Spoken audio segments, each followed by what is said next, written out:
À la question de savoir de quoi est formée la matière, quand on la décompose suffisamment pour finir par obtenir un élément qui ne pourra plus être décomposé, les philosophes grecs de l'Antiquité vont fournir deux hypothèses basées uniquement sur la réflexion et non sur l'expérience. La matière est constituée d'atomes, des petits corpuscules invisibles à l'œil nu, hypothèse portée par Leucippe et Démocrite. La matière est une combinaison des quatre éléments, air, eau, feu et terre, hypothèse portée par Empédocle puis Aristote.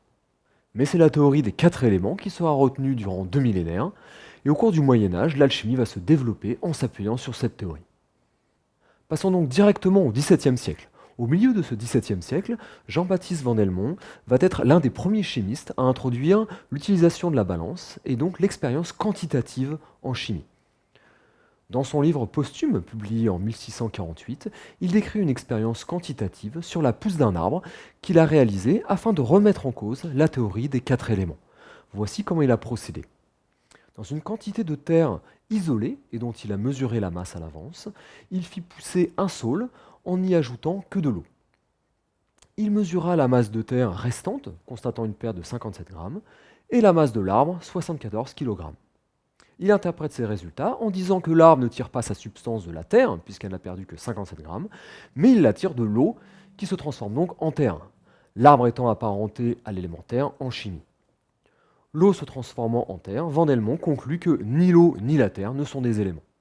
On voit avec cette expérience, et l'interprétation qu'il en fait, que la conservation de la masse en chimie était déjà implicitement présente ici. Mais ne pas mesurer la masse d'eau apportée est une erreur, puisqu'il aurait vu qu'il manque de la masse, le dioxyde de carbone de l'air étant capté par les végétaux, ce qui leur apporte du carbone. Découverte faite plus tard par Liebig au XIXe siècle. Et de toute façon, il aurait été très difficile de mesurer la masse d'eau réellement captée par l'arbre, notamment à cause de l'évaporation. Et c'est là qu'on va détailler quelques expériences de Lavoisier, où la mesure des masses entrantes et sortantes ont été élevées au rang de dogme. Avant cela, je vais rapidement parler de deux scientifiques qui croyaient à l'existence des atomes durant ce XVIIe siècle. D'abord Robert Boyle, qui en 1662 décrit les gaz comme étant composés de particules indépendantes, séparées et en mouvement. Van Helmont avait une vision assez similaire d'ailleurs. De plus, Boyle découvre la loi des gaz parfaits. Si on fait varier le volume de l'air contenu dans une seringue, équipée d'un manomètre, en procédant lentement pour que la température soit considérée constante, on trouve que le produit de la pression fois le volume est une constante, pour une quantité et une température donnée. Boyle critique également la théorie des quatre éléments en observant qu'on n'arrive à extraire aucun de ces éléments à partir des métaux. Ensuite, le chimiste français Nicolas Lemery ramène de l'expérience dans la notion d'élément en définissant dans son livre de 1675 un élément comme étant ce qu'on obtient comme ultime résultat d'une suite de manipulations séparatrices, chauffage, distillation, réaction avec les acides. Ou à partir du XIXe siècle, l'électrolyse, j'en dirai un mot à la fin de l'épisode. Et on en vient à Antoine Laurent de Lavoisier qui publie en 1778 de la combustion en général et découvre le rôle fondamental du dioxygène dans les combustions et la respiration, détrônant une théorie héritée de l'alchimie, le phlogistique.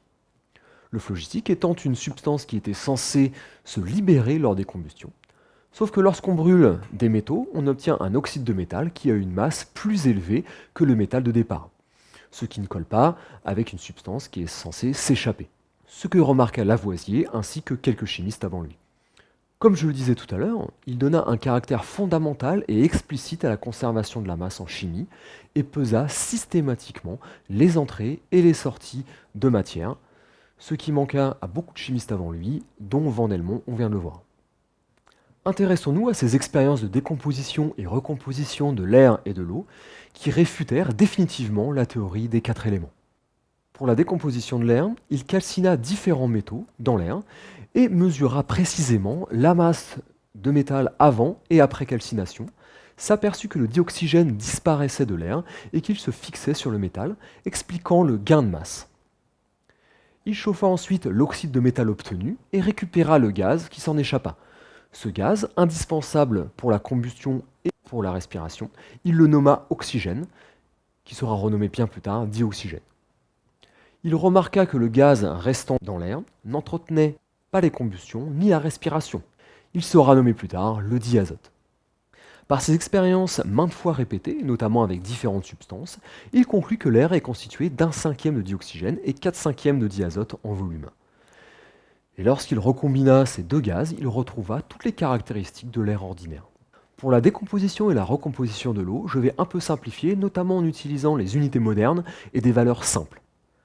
Pour la synthèse quantitative de l'eau, dans son livre Traité élémentaire de chimie de 1785, il reprend la synthèse de l'eau faite par Henry Cavendish, où on introduit du dihydrogène et du dioxygène dans un ballon et qu'on enflamme avec une étincelle, et y ajoute des gazomètres qu'il a fabriqués avec un de ses collaborateurs, afin de mesurer la quantité de dihydrogène et de dioxygène participant à la réaction. Il mesure le volume de gaz introduit dans les gazomètres, et grâce à des poids qu'il place sur les plateaux, il peut contrôler la pression et donc les proportions de volume de ces deux gaz qu'il injecte dans le ballon. Pour plus de rigueur, il place de la potasse concassée dans les tuyaux d'arrivée pour débarrasser les gaz de la vapeur d'eau résiduelle, les gazomètres étant remplis d'eau afin de piéger ces gaz. Les volumes de dihydrogène et de dioxygène apportés à l'expérience sont donc connus. Lavoisier en déduit donc les masses mises en jeu, et en mesurant la masse d'eau liquide qui s'est formée, en déduit que l'eau est constituée en masse de 11% d'hydrogène et de 89% d'oxygène. Enfin, pour la décomposition quantitative de l'eau, dans un long tube en acier, un canon de fusil, il place de la limaille de fer, il chauffe l'ensemble. Il fait pénétrer de l'eau par une extrémité, celle-ci est partiellement décomposée sous l'effet de la chaleur, et l'oxygène se combine au fer pour former de l'oxyde de fer. Le dihydrogène gazeux et la vapeur d'eau non décomposée sortent du canon, passent par un réfrigérant pour que l'eau se liquéfie et soit séparée du dihydrogène. Le dihydrogène est récupéré dans une cuve à eau pour mesurer son volume. Lavoisier mesure la masse d'eau qu'il place dans le montage, 30 grammes. Il mesure la masse d'eau récupérée, 16 grammes, et on déduit donc que 14 grammes d'eau ont été décomposés. La mesure du volume de dihydrogène récupéré lui permet de déduire la masse d'hydrogène, soit 1,5 g. Enfin, en mesurant la masse de la limaille de fer avant et après, il en déduit la masse d'oxygène, 12,5 g. Soit encore une fois 11% d'hydrogène et 89% d'oxygène en masse. Aux imprécisions de mesure près, il retrouve les mêmes proportions que l'expérience précédente.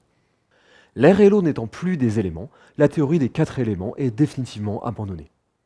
Louis Pasteur dira de Lavoisier qu'il a ramené les méthodes de physique en chimie, c'est-à-dire des expériences quantitatives rigoureuses. Pour finir, un mot sur l'électrolyse. En 1800, Alessandro Volta invente la première pile, et la même année, deux chimistes, William Nicholson et Anthony Carlyle, réalisent l'électrolyse de l'eau à l'aide d'une pile de Volta assez puissante, retrouvant ainsi, par une méthode complètement différente, les résultats de Lavoisier. L'électrolyse deviendra une nouvelle méthode d'analyse pour les chimistes, permettant de décomposer certaines substances qui leur avaient résisté jusque-là, et ainsi connaître les proportions des éléments qui les composent. Dans le prochain épisode, nous verrons la résurgence de l'hypothèse des atomes au XIXe siècle et les expériences qui ont prouvé leur existence au début du XXe siècle.